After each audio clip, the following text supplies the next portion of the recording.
થઈ રહેલા અત્યાચારને તાત્કાલિક રોકવાની માંગ સાથે વિવિધ હિન્દુ સંગઠનો દ્વારા રેલી યોજી માંગ કરવામાં આવી છે। સુરતમાં વિવિધ સંગઠનો દ્વારા રેલી યોજી સૂત્રોચ્ચાર કરાયા હતા અને કલેક્ટરને આવેદનપત્ર પાઠવી રજૂઆત કરવામાં આવી હતી।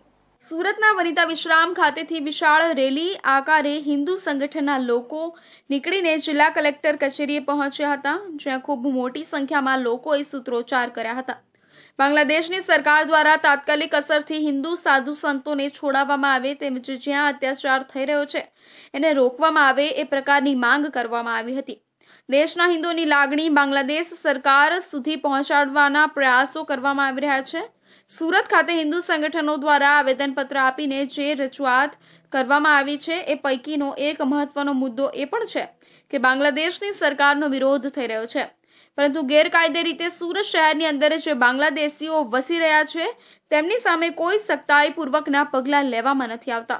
હિન્દુ સંગઠનો દ્વારા રજૂઆત કરવામાં આવી છે કે સુરત શહેરની અંદર નાના મોટા ધંધાની અંદર ગેરકાયદે દેશમાં ઘૂસણખોરી કરીને આવેલા બાંગ્લાદેશીઓનો ઓળખ કરીને તેમને તાત્કાલિક સુરતથી બહાર કાઢીને બાંગ્લાદેશ મોકલવામાં આવે એવી પણ માંગણી કરવામાં આવી રહી છે। બાંગ્લાદેશમાં દિવસે ને દિવસે હિન્દુઓ પર અત્યાચારો કરવામાં આવી રહ્યા છે।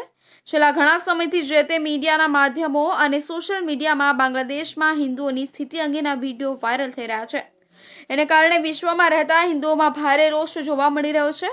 કેન્દ્ર સરકારને પણ વિવિધ હિન્દુ સંગઠનો દ્વારા બાંગ્લાદેશની હિન્દુઓની સ્થિતિ અંગે ગંભીરતાથી વિચારીને તાત્કાલિકતાની સરકાર પર દબાણ કરીને હિન્દુઓ સાથેના અત્યાચાર રોકવામાં આવે એવી માંગ કરવામાં આવી રહી છે।